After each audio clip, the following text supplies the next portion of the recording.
বিছানার চাদর গায়ে পেঁচিয়ে গুটিসুটি মেরে বসে আছে এক কিশোরী। চাদরের বিভিন্ন জায়গায় ছোপ ছোপ রক্তের দাগ, চোখ মুখে ভয়ের ছাপ স্পষ্ট। অন্ধকার রাত, টিমটিম করে জ্বলছে মোমবাতিগুলো। পাশেই ছড়িয়ে ছিটিয়ে আছে বিভিন্ন সুগন্ধি ফুল। বারান্দায় ইজি চেয়ারে বসে একের পর এক সিগারেট পোড়াচ্ছে জিয়ান। জিয়ান রেজা চৌধুরী সদ্য পাইলটে জয়েন করেছে। বয়স 28-এর কোঠায় হলেও দেখতে 25 বছরের যুবক। লম্বা চওড়া শরীর, উজ্জ্বল বর্ণের গায়ের রং, ধূসর রাঙা চোখ।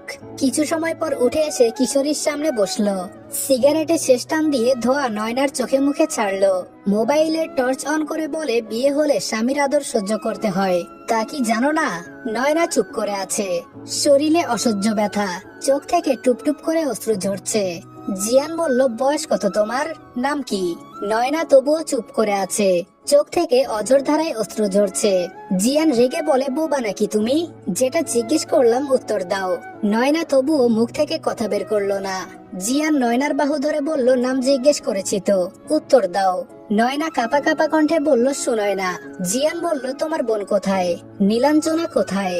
সুনয়না বলল, আমি জানি না। জিয়ান বলল, আমাকে বিয়ে কেন করলে? কবুল কেন বললে? তোমাকে শোপিসের মতো সাজিয়ে রাখার জন্য বিয়ে করিনি। ভালো না বাসলেও আমি প্রাপ্তবয়স্ক পুরুষ, আমার শারীরিক চাহিদা আছে, সেটা তো বউ হিসেবে তোমাকে পূরণ করতে হবে। কবুল যখন বলেছো তখন তো আর নিস্তার নেই। এটা বলেই নয়নাকে আবার কোলে তুলে নিল। নয়না কাঁদো কাঁদো কণ্ঠে বলে, প্লিজ আমাকে ছেড়ে দিন, আমি আর সহ্য করতে পারবো না। অনেক ব্লিডিং হচ্ছে, আমার পুরো শরীর ব্যথা করছে, প্লিজ ছেড়ে দিন। আর ব্যথা দেবেন না ভাইয়া। জিয়ান বলল, বয়স কত তোমার? সুনয়না বলল, ছেড়ে দিন আমাকে, আমি সত্যি বলছি আমি মরে যাব। জিয়ান নয়নাকে বেডে রেখে লাইট অন করলো। নয়না আরো ভালো করে নিজের শরীরে চাদর পেঁচিয়ে নিল। এলোমেলো চুল, ফর্সা চেহারাটা লাল হয়ে আছে, চোখে লেপটে আছে কাজল, ঠোঁট জোড়া ফুলে উঠেছে। মেয়েটাকে দেখে এবার মায়া হচ্ছে জিয়ানের। জেদের বসে এইটুকু মেয়ের সাথে জোর জবরদস্তি করা উচিত হয়নি। জিয়ান নরম স্বরে বলল, এখনো ব্লাড আসছে? নয়না মাথা নাড়িয়ে সম্মতি জানালো। জিয়ান বলল, ওয়াশরুমে যাও আর চেঞ্জ করে আসো। নয়না উঠতে যেয়ে হোঁচট খেয়ে পড়ে গেল। জিয়ান নয়নাকে কোলে তুলে ওয়াশরুমে নিয়ে আসলো। নয়নার শরীরে পানি লাগতে শরীর জ্বলে উঠলো। জিয়ান নয়নাকে শাওয়ারের নিচে দাঁড় করিয়ে দিয়ে বাহিরে চলে আসলো। বেডের পাশে বসে নিজের ফোনের স্ক্রিনে এক দৃষ্টিতে তাকিয়ে আছে। কি সুন্দর হাস্যোজ্জ্বল মুখখানা। কে বলবে এই মেয়েটি তাকে চরমভাবে ঠকিয়েছে? আসলেই কি স্বার্থের দুনিয়ায় ভালোবাসা ঠুনকো? এর মধ্যে শীতে কাঁপতে কাঁপতে জিয়ানের একটু দূরে দাঁড়িয়ে নয়না বলে, আমার প্যাড লাগবে। জিয়ান বলল, আমি কি তোমার চাকর? আমাকে কেন বলছো? নয়না জিয়ানের ভয়ে আরো 2 কদম পিছিয়ে যায়, যার ফলে নয়নার কাঁধ থেকে চাদরটা সরে যায়। ফর্সা কাঁধে তিলটা জলজল করছে। জিয়ান চোখ রাঙিয়ে বলে, তুমি কি ড্রেসও পরতে পারো না? এখন সেটাও আমাকে পরিয়ে দিতে হবে? নয়না চাদর শক্ত করে ধরে বলে, আমার ড্রেসও তো বাসায়। জিয়ান বলল, তাহলে তুমি এখানে কেন এসেছো? নয়না কিছু বলবে তার আগে জিয়ান নয়নার দিকে একটা টি শার্ট আর জিন্স বাড়িয়ে দিয়ে বলে, আজকের মতো ম্যানেজ করো, কালকে একটা ব্যবস্থা করব। নয়না বলল, কিন্তু প্যাড? জিয়ান বলল, প্যাড দিয়ে কি করবে? নয়না পায়ের নখ দিয়ে দেয়ালে আঁচড় কাটছে। জিয়ান বলল, বলো। নয়না মিনমিন করে বলল, পিরিয়ড। জিয়ান বলল, প্রথমবার তাই ব্লাড বের হয়েছে, এখন থেকে আর বের হবে না, চুপচাপ এগুলো পরে শুয়ে থাকো। নয়না ওয়াশরুমে এসে টি শার্ট পরতেই হাঁটুর নিচ পর্যন্ত ঢেকে গেল। 6 ফুট লম্বা চওড়া বডির টি শার্টের ভেতর নয়না ছানাপোনা। জিন্সটাও পরে 2 হাতে ধরে আবার রুমে আসলো। জিয়ান নয়নার দিকে একবার তাকালো, তাকিয়ে কোনো মতে নিজের হাসি চেপে রেখে বলে, বা পাশে শুয়ে পড়ো। নয়না চুপচাপ গুটিসুটি মেরে শুয়ে পড়লো। মাহফুজা বেগম বালিশে মুখ গুজে ফুপিয়ে কেঁদেই চলেছে। মাহবুব তালুকদার এবার উঠে বসলেন। বেড সাইডে থাকা সুইচ টিপ দিয়ে লাইট অন করলেন। ধমকের সুরে বললেন, সেই কখন থেকে মরা কান্না করছো? তা মরেছেটাকে? মাহফুজা বেগম বললেন, এই বাচ্চা মেয়েটাকে চোখের সামনে থেকে নিয়ে গেল, আর তুমি বলছো কে মরেছে? মাহবুব তালুকদার বললেন, মাহফুজা, কতবার বলেছি, মেয়েদের জন্মই হয় পরের ঘরের জন্য, আজকে না হয় কালকে পাঠাতেই হতো। মাহফুজা বেগম বললেন, তাই বলে আমার বাচ্চা মেয়েটাকে বিয়ে দিয়ে পাঠিয়ে দিবে? মাহবুব তালুকদার বললেন, আমি যা করেছি এই তালুকদার বংশের মান সম্মান আর ভালোর কথা চিন্তা করেই করেছি, আর তাছাড়া ছেলেও ভালো আর বংশীয়। মাহফুজা বেগম বললেন, সবসময় তুমি ভালোই করো, তবে সেটা তোমার ভাইয়ের জন্য নয়তো তার পরিবারের জন্য, কিন্তু সেসবে আমার মেয়েটাকে কেন কুরবানি দিলে?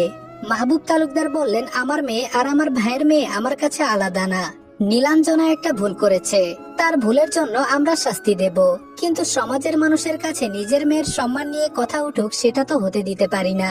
নাজিম চৌধুরীর যেমন নাম তেমন তার দাপট। তার একমাত্র ছেলে জিয়ান রেজা চৌধুরী। যদি তাদের প্রস্তাবে রাজি না হতাম তাহলে সমাজে মুখ দেখানোর মতো অবস্থা তারা রাখতো না। মাহফুজা বেগম বললেন, বাহ, নিজের ভাইয়ের মেয়ের সম্মান রক্ষা করার জন্য নিজের মেয়ের জীবন বলি দিয়ে দিলে। মাহবুব তালুকদার বললেন, বলি কেন বলছো? মেয়ে আমার ভালো থাকবে। মাহফুজা বেগম বললেন, তা তো থাকবেই, এখনো এসএসসির গন্ডি পেরোতে পারলো না, সেই মেয়েকে একটা প্রাপ্তবয়স্ক পাইলটের গলায় ঝুলিয়ে দিলে, এখন বলছো মেয়ে আমার ভালো থাকবে। তুমি কি সত্যি সুনয়নার নিজের বাবা? এমন বাবা যেন কোনো মেয়ের না হয়। মাহবুব তালুকদার বললেন, হ্যাঁ, আমি পৃথিবীর সবচেয়ে স্বার্থপর বাবা। মাহফুজা বেগম বললেন, তুমি মনে রেখো, আমার মেয়ের শরীরে একটু আঁচড় লাগলে আমি কাউকে ছেড়ে দিব না। জেলের ভাত খাওয়াবো সবাইকে, ভুলে যাব কার সাথে আমার কি সম্পর্ক। মাহবুব তালুকদার উঠে এসে বারান্দায় দাঁড়ালেন। রাত বাজে 1:25। এখন কি কল করা ঠিক হবে? 7-5 ভাবতে ভাবতে কল করে বসলেন নাজিম সাহেবকে। নাজিম সাহেব ভ্রুকুচকে কলটা রিসিভ করলেন। গম্ভীর কণ্ঠে বললেন, এখন আর কি বলার বাকি আছে তালুকদার সাহেব?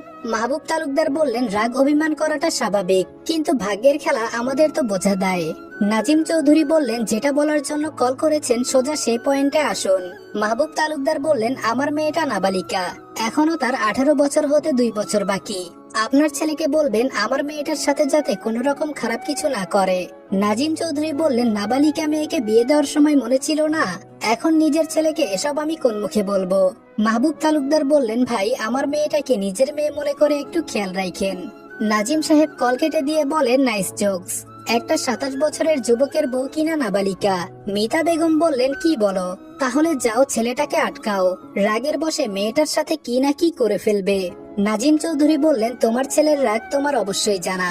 কতবার বলেছি এই মেয়েকে বিয়ে করতে হবে না, না করবেই করবে। কি হলো রেজাল্ট? মেয়ে আরেক ছেলের সাথে পালিয়ে গেল। শেষে কি হলো? তারা আরেকটা মেয়েকে আমাদের ছেলের গলায় ঝুলিয়ে দিল। এবার যা হওয়ার হোক, তুমি চুপচাপ ঘুমাও। মিতা বেগম বললেন, এইসবে বাচ্চা মেয়েটার কি দোষ? ও তো ভিকটিম, সবাই ওর উপর চাপিয়ে দিল সব। সকালের আলো রুম জুড়ে ছড়িয়ে পড়তেই উঠে বসলো জিয়ান। আড়মোড়া ভেঙে তাকাতেই দেখে বেডে রক্ত লেগে আছে। নাক মুখ কুচকে উঠে পড়লো। ইচ্ছে করছে মেয়েটাকে তেলাপোকার মতো ছুঁড়ে মারতে। নিজের রাগ সংযত করে ডাকতে লাগলো, এই মেয়ে উঠো। কি হলো, উঠছো না কেন? নয়না বলল, আম্মু, আমার পিরিয়ড চলছে, একটু ঘুমাতে দাও তো, ডিস্টার্ব করো না। জিয়ান আর ডাকলো না নয়নাকে। ফ্রেশ হয়ে নিচে চলে আসলো। বাসার কারোর সাথে কোনো কথা না বলে বের হয়ে গেল বাহিরে। ফার্মেসিতে এসে চুপচাপ কতক্ষণ দাঁড়িয়ে রইল। বারবার ঘুরে ঘুরে প্যাডের দিকে তাকাচ্ছে, কিন্তু দোকান তো ফাঁকা হচ্ছে না। ধুর, আজকে কি মান সম্মান এভাবেই চলে যাবে? দোকানদার হঠাৎ করে বলল, আপনার কিছু লাগবে? জিয়ান বলল, জি, 1 প্যাকেট প্যাড দিন, সবচেয়ে ভালোটা। লোকটা প্যাড প্যাক করে দিতে দিতে বলে, স্যার, নতুন বিয়ে করেছেন বুঝি, তাই নতুন নতুন লজ্জা পাচ্ছেন? আরে স্যার, এসব তো কমন ব্যাপার, এত লজ্জা পাওয়ার কিছু নেই। এর সাথে চকলেট, আইসক্রিম, ফুল কিনে নিয়ে যাবেন, দেখবেন ভাবি আসমানের চাঁদ পাওয়ার মতো খুশি হয়ে যাবে। জিয়ান বলল, আপনাকে কত টাকা দিব? দোকানদার বলল, 120 টাকা। টাকা দিয়ে জিয়ান দ্রুত বের হয়ে আসলো। ইচ্ছে করছিল লোকটার নাক ফাটিয়ে দিতে। বাসায় এসে ঢুকতেই মিতা বেগম বলেন, মেয়েটার সাথে ভালো আচরণ করিস, মেয়েটার বয়স কম। জিয়ান বলল, বয়স কম তাহলে বিয়ে দিল কেন? বাসায় সাজিয়ে রেখে দিত। যে মেয়েকে বিয়ে দিয়েছে সে মেয়েকে নিয়ে নাটক আমি সহ্য করব না। মিতা বেগম বললেন, বিয়ে যেহেতু হয়েছে বউ তোমারই থাকবে, কেউ নিয়ে যাবে না, কয়েকটা দিন সময় দাও। বুঝতেই পারছো আমি কি বলতে চাইছি? জিয়ান বলল, আমি বুঝতে পেরেছি, তবে দুঃখিত, তোমাদের প্রাপ্তবয়স্ক ছেলে তার বউয়ের সাথে ফুলসজ্জা সেরে ফেলেছে। কথা শেষ করার আগে জিয়ানের গালে ঠাস করে একটা চড় পড়লো। জিয়ান রক্তচক্ষু নিয়ে সামনে তাকিয়ে দেখে নাজিম সাহেব। নাজিম সাহেব বললেন, তুমি কি মানুষ আছো? মানুষের তো বোধ বুদ্ধি থাকে, নিজেকে মানুষ মনে করলে সুনয়নার সাথে মানুষের মতো বিহেভিয়ার করবে। কবুল বলে বাসায় যখন নিয়ে এসেছো, সারা জীবনের জন্য সে তোমার অর্ধাঙ্গিনী, নিজের অর্ধেক অংশ ও তোমার, তাই সেভাবেই ট্রিট করবে। বাবা মায়ের সামনে কথা বলার ম্যানার্স টুকু হারিয়ে ফেলেছো। তোমাকে পড়ালেখা করাতে পাঠিয়েছিলাম, প্রেম করতে না, করেছো শুধু প্রেম। 1000 বার মানা করেছি এই মেয়ের সাথে তোমার যায় না, তবুও তোমার জেদের কারণে আমরা নত হয়েছি। কি লাভ হলো? সেই তো তোমার সাধের প্রেমিকা তোমাকে ছেড়ে পালিয়ে গেল। বললাম ফিরে আসো, কিন্তু না, তোমার তো বউ লাগবেই, বউ ছাড়া তুমি ফিরবে না। তো বউ যখন নিয়েই এসেছো তার যত্ন করো। আর হ্যাঁ, এরপর কথা বলার সময় সামনের মানুষটা কে সেটা দেখে ভদ্রতা বজায় রেখে উত্তর দিবে। জিয়ান রাগে টকবক করতে করতে দোতলায় আসলো। দোতলার সিঁড়ির কাছে থাকা ফ্লাওয়ার বক্সটা পা দিয়ে ফেলে ভেঙে ফেললো। ইচ্ছে করছে সুনয়নাকে শেষ করে ফেলতে। রুমে এসে দেখে নয়না ব্লাউজের ফিতা বাঁধার চেষ্টা করছে। চোখটা ফিরিয়ে নিল, কিন্তু বেহায়া নজর আবার সেদিকে পড়লো। ভেজা চুল থেকে টপ টপ করে পানি ঝরছে। পিঠের বেশ খানিকটা জায়গা উন্মুক্ত, সেখানে বিন্দু বিন্দু পানি জমে আছে। ফর্সা ঘাড়ের উপরে জোড়া তিল দুটো যেন জিয়ানকে চুম্বকের মতো টানছে। কয়েক কদম এগিয়ে গিয়ে থমকে দাঁড়ালো জিয়ান। জোরে নিঃশ্বাস নিয়ে কর্কশ কণ্ঠে বলে ওঠে, শরীর দেখিয়ে জিয়ান রেজা চৌধুরীকে ঘায়েল করা সহজ না। তা বয়স কম হলেও পুরুষকে কিভাবে আকৃষ্ট করতে হয় সেটা ভালোই শিখেছো। হঠাৎ পুরুষালী কণ্ঠ শুনে চমকে যায় নয়না। কোনো মতে শাড়ি দিয়ে নিজেকে পেঁচিয়ে নিয়ে বলে, আপনার মধ্যে কি সাধারণ ম্যানার্স টুকুও নেই? রুমে ঢোকার আগে নক করে ঢুকতে হয়, এইটুকু বলেই ঢোক গিলল নয়না। যদিও চঞ্চল নয়না কাউকে ছেড়ে দেওয়ার পাত্রী না, কিন্তু এই লোককে দেখলেই কেমন ভয় হয়। নিজেকে তখন সিংহের গুহায় অসহায় বেড়াল মনে হয়। জিয়ান বলল, হামারা রুম হামারা মার্জি। নয়না বলল, অসভ্য মানুষের কাছ থেকে সভ্যতা আশা করাও বোকামি। এক প্রকার মুখ ফসকেই কথাটা বের হয়ে গেল। সাথে সাথে ঠোঁট কামড়ে নিজেকে সামলানোর চেষ্টা করলো। বুকের ভেতর কেমন ধুকবুক করছে। নয়না শাড়ি দু হাতে ধরে কোনো মতে হেঁটে ওয়াশরুমের দিকে যাচ্ছে। মনে হচ্ছে আর কিছুক্ষণ এখানে থাকলেই বিপদ, কখন যেন আক্রমণ করে বসে। হুট করে জিয়ান নয়নার সামনে এসে দাঁড়ালো। নয়না 2 কদম পিছিয়ে গেল। জিয়ান 2 কদম এগিয়ে আসলো। নয়না ভীত কণ্ঠে বলল, সামনে থেকে সরুন। কি করছেন? জিয়ান হুট করে শাড়ি ভেদ করে নয়নার উন্মুক্ত কোমর আঁকড়ে ধরে নয়নাকে নিজের অনেকটা কাছে নিয়ে আসলো। নয়না চোখ বন্ধ করে নিল। হার্ট এত জোরে বিট করছে মনে হচ্ছে কেউ তবলা বাজাচ্ছে। ভেঙে ভেঙে বলল, প্লিজ ছাড়ুন। জিয়ান বলল, অসভ্যতা করা এখনো বাকি।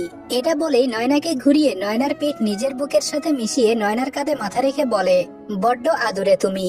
বিয়ে যখন হয়েছে বাসরটাও সেরে ফেলি। এত কিউট টেডি বিয়ারের মতো বউকে আদরে আদরে ভরিয়ে দিতে হয়। কে জানে এই বিয়ে কয়দিন টেকে। নয়নার বন্ধ চোখের কার্নিশ বেয়ে অশ্রু গড়িয়ে পড়ছে। হুট করে জিয়ান নয়নাকে ছেড়ে দিয়ে বলে, তোর মতো মেয়ের দিকে জিয়ান চৌধুরী নজর তো দূরে ফিরেও তাকায় না। এটা বলেই ধাক্কা দিয়ে বেডে ফেলে দিয়ে বলে, আগামীকাল রিসিপশনের পরে তোমার ছায়া যেন এই বাড়িতে না পড়ে। হঠাৎ করে এমন হয় শাড়ি পুরোটা এলোমেলো হয়ে গেল। জিয়ান এক পলক তাকিয়ে চোখ সরিয়ে নিয়ে বলল, টেবিলের উপর প্যাড রাখা, আমি বের হচ্ছি, তাড়াতাড়ি শাড়ি ঠিক করো। জিয়ান রুম থেকে বের হতেই নয়না শাড়ি পেঁচাতে লাগলো। না, কোনোভাবে আগামাথা মেলাতে পারছে না। ধুর, এসব শাড়ি ফাড়ি আমাকে দিয়ে পরা হবে না। কিন্তু আমি পরবো কি? কোনো ড্রেসও তো আনা হয়নি। গালে হাত দিয়ে কতক্ষণ ভাবলো, তারপর নিজের বুদ্ধি কাজে লাগিয়ে পরার মতো ড্রেস বানিয়ে নিল। প্যাড হাতে নিয়ে বেশ অবাক হলো। প্যাডের সাথে একটা ব্যাগে কিটক্যাট আর ডেইরি মিল্ক চকলেট দেখে বেশ অবাক হলো নয়না। মনে মনে বলে, লোকটা কি এই আধবুড়ো বয়সে চকলেট খায়? এমন রসকসীন মানুষ চকলেট কি করে খেতে পারে? চকলেট খাবে সুইট কিউট মিষ্টি হৃদয়ের মানুষ। ওয়াশরুম থেকে বের হয়ে বেডে বসে চকলেট খাওয়া শুরু করলো। জিয়ান চলে যেতেই মিতা বেগম বললেন, এত বড় ছেলের গায়ে কেউ হাত তোলে? নাজিম সাহেব বললেন, একদম চুপ থাকো। এসব কিছুর জন্য একমাত্র দায়ী তুমি। ছেলের দোষ সারাক্ষণ আঁচলের তলায় লুকিয়ে রেখে রেখে বিগড়ে দিয়েছ ছেলেটাকে। বয়স? বাবা মায়ের সামনে বয়স আবার কি? অন্যায় দেখলেই কানের নিচে ঠাটিয়ে লাগিয়ে দিলে আজকে এই পরিস্থিতির সম্মুখীন হতে হতো না। আর হ্যাঁ, ওই বাড়িতে কল করে বলে দাও কালকে এখানে রিসেপশন। সো এখানে এসে যেন কালকে কোনো নাটক ক্রিয়েট না করে। এখানকার কেউ তো জানে না এক মেয়ে পালিয়ে গিয়েছে বলে আরেক মেয়েকে ঘাড়ে চাপিয়ে দিয়েছি। চৌধুরী পরিবার হাতছাড়া তো করা যায় না। ডার্টি গেম খেলেছে ওরা। মিতা বেগম বললেন, দোষ তো তোমার ছেলেরও আছে। নাজিম সাহেব বললেন, সেটাও তোমার ফল্ট। আমি তখন তোমাকে বললাম আমি দেখে নিচ্ছি রেজাকে। তখন তুমি বললে, দয়া করে ভরা আসরে সিন ক্রিয়েট করো না, যা হচ্ছে হতে দাও। জিয়ান রুমের সামনে এসে দাঁড়িয়ে চোখ বড় বড় করে তাকিয়ে আছে।